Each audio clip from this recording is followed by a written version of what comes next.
Our friend Solo Sikoa has himself a problem, and it may be a problem that has just sealed his fate when it comes to his future with the Bloodline. And there's a couple things that go into that, and we're going to talk about him here. Coming off of him losing that Undisputed title match yet again to Cody Rhodes, as it was Cody victorious inside the steel cage that prompted the return of Roman Reigns and ultimately led to the tag team match we're going to get now at Bad Blood with Cody Rhodes and Roman Reigns teaming up to take on Solo Sikoa and Jacob Fatu. But why does this all mean bad things for Solo Sikoa in the future? Well, it's been things that have been adding up for a while now, and this was the latest chapter that is not exactly ideal for Solo when it comes to his power within the family. So, if you go all the way back to after WrestleMania 40, you guys know we talked about that sort of point a lot here on the channel because that was where everything started, where you had Solo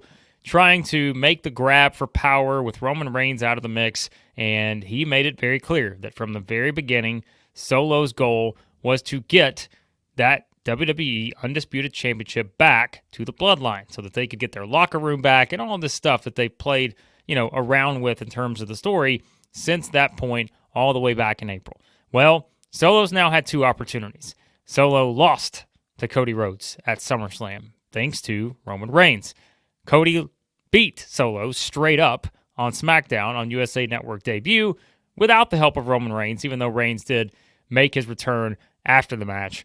But the bigger issue is how Solo is now interacting with his own version of the Bloodline and one person in particular. And you guys know exactly who that is. Because Solo now, at multiple points, has prevented Jacob Fatu from going toe-to-toe with Cody Rhodes and Roman Reigns. If you go back to when Cody issued the challenge, what was that, a couple weeks ago now on SmackDown, Cody was saying that it wasn't Solo who deserved a rematch for the Undisputed title. It was Jacob Fatu who deserved to step up and get his shot at Cody, which made sense because if you go all the way back to Jacob Fatu's debut in WWE, it started with him taking out Cody, taking out Randy Orton, taking out Kevin Owens. So you can understand why Cody would be motivated to want that match. But Solo gave Jacob Fatu the death stare and forced him to step down off of the apron, and that was something where Solo is still the tribal chief. And so he gets to make those decisions for now. But then Solo did what? He put himself in a position where he lost that match to Cody inside the steel cage. The Bloodline interferes after, Roman Reigns returns, then it's Solo getting taken out yet again by Roman Reigns, and it's Jacob Fatu who is going to step up and fight for Solo, fight for the Bloodline, and finally, once and for all, have that huge clash with Roman Reigns. Well, what does Solo do? Solo pulls Jacob Fatu out of the way because why? And I think the because why is something that has effectively now put Solo Sikoa in a position to where I don't think he's going to like the way this ends for him in the Bloodline. Now, let me explain a little bit further as to why that is. So, if you think about it, you would just probably on the surface look at this and say, well, Solo is trying to prevent Jacob Fatu from, maybe being taken out by Roman Reigns the same way that Solo was, right? Perhaps, but you can also ask the question, did Solo Sikoa pull Jacob Fatu out of the ring for Jacob Fatu's own safety, which in turn would make you think that Solo doesn't believe that Jacob Fatu can take out Roman Reigns, or did Solo Sikoa pull Jacob Fatu out of the ring for his own benefit? Meaning a couple things. Did Solo think that Jacob Fatu might actually be the person to take out Roman Reigns, which in turn would make Solo look bad, and that he does not have as much power perhaps as he wants everyone to believe, because it is Jacob Fatu who is the star of the group and all these things that we've been talking about for a couple months now. He is the person that's gathering the most attention, even though Solo is the one that is presenting himself as having the most power. Or did Solo pull Jacob Fatu out because Solo knew that if Roman Reigns took out Jacob Fatu, there is yet again no one to protect Solo Sikoa. Sure, you could say Tama Tonga and Tonga Loa could do it, but we've seen this play out before to where they are not enough to prevent Solo Sikoa from being on the opposite end of a loss to Cody Rhodes when Jacob Fatu was incapacitated due to the knee/ankle injury that he suffered. We also now see it in the same scenario where Roman Reigns comes back and it's Jacob Fatu who has saved Solo at every turn to try to make sure that he is protecting Solo, who he loves so much. We've heard Jacob Fatu say that so many times. I love you, Solo. I love you. At some point, Jacob Fatu is not going to love Solo. And I think we're getting closer and closer to that happening. Not saying it's going to be this month. Not saying it's going to be next month. But they are building up the hints. They are building up the sort of next chapter, I think, of this Bloodline story. And it is now how not just Jacob Fatu is maybe towering above everyone else in terms of him standing out with this group, but now it is how Solo and Jacob Fatu are interacting on a week-to-week basis. It's Solo not letting him have the shot at Cody for the championship. It's Solo not letting him have a shot at going one-on-one with Roman Reigns. And now, what does that set up? It sets up a tag team match at Bad Blood where Cody and Reigns will team up against Solo and Fatu.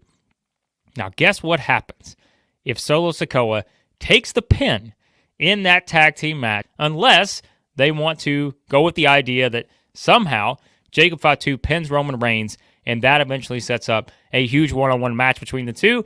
Maybe that's at the Rumble. Maybe it's at WrestleMania. We don't know. But is Cody Rhodes going to get pinned as the champion? It's another scenario where if you're going to do that, you're not going to have Solo pin him again. It would be Jacob Fatu pinning Cody Rhodes. And maybe if you do that, that is still going to set up two matches, right? It sets up Jacob Fatu versus Cody. It sets up Jacob Fatu versus Roman Reigns. But it also does what? It also does something to where Solo could not achieve pinning Cody Rhodes, but yet maybe Jacob Fatu does that. But on the flip side, you do have the dream team here of Cody Rhodes and Roman Reigns teaming up for the first time. Do you want them to lose this match? Because if you really think about it, you can say, well, they don't really have, the history together. You can do the can they coexist, things that we've done for years and years and years in WWE. And because they can't coexist, that's what cost them. And maybe Bad Blood is where you have the big return of some of the other pieces, like a Jimmy Uso and such, to get back into this Bloodline thing. But I don't think Jacob Fatu's getting pinned. I just don't see any scenario where that happens. I don't think that makes any sense unless Solo perhaps hangs him out to dry and Solo leaves Jacob Fatu to take the beating from Roman Reigns and Cody Rhodes, and then you get Jacob Fatu getting pinned. I would not be in favor of that. If Solo Sikoa gets pinned and all of a sudden he is gone from feeling like he's at the very top of this Rogue Bloodline, and then he gets pinned here in this match where either Roman Reigns or Cody Rhodes pins him, which I would think at this point, there's really no reason for Cody to pin Solo again. He's already done it twice. It would probably be Roman Reigns getting the pin on Solo. Then I think you have the ultimate scenario to where now this allows the cracks to seep in even more to where Jacob Fatu is realizing, okay, Solo is losing at every possible turn here. Every chance the Bloodline is getting to get what they want, to get that momentum back, Solo is the person that is costing us. But it's not just maybe Jacob Fatu who's realizing that. It may also be the final boss, The Rock, who may be realizing that Solo is perhaps one of the weakest links of this group, and that may be what prompts The Rock to eventually make that return. And then we all know you're going to get that visual. The hug is always there when we kind of look at the Bloodline, past, present, and now perhaps future. When you have someone hug the other, just like, Roman Reigns has hugged Solo in the past. Solo has hugged Jimmy Uso. Solo has hugged Jacob Fatu.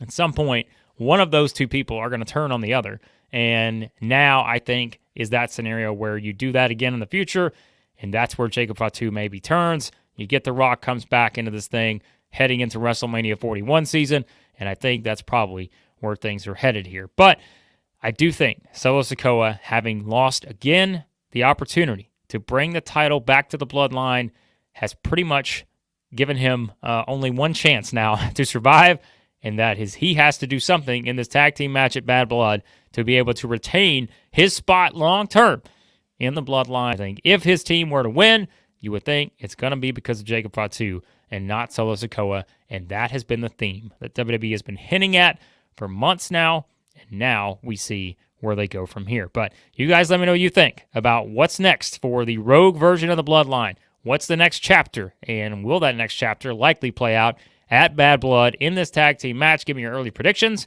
for the match. How do you see it playing out? And we will have our Bad Blood predictions coming up here soon on the channel. So be sure to hit that subscribe button, hit the like button on your way out, and let me know your thoughts on Solo Sikoa's future in the Bloodline and what's going to happen in the tag team match at Bad Blood.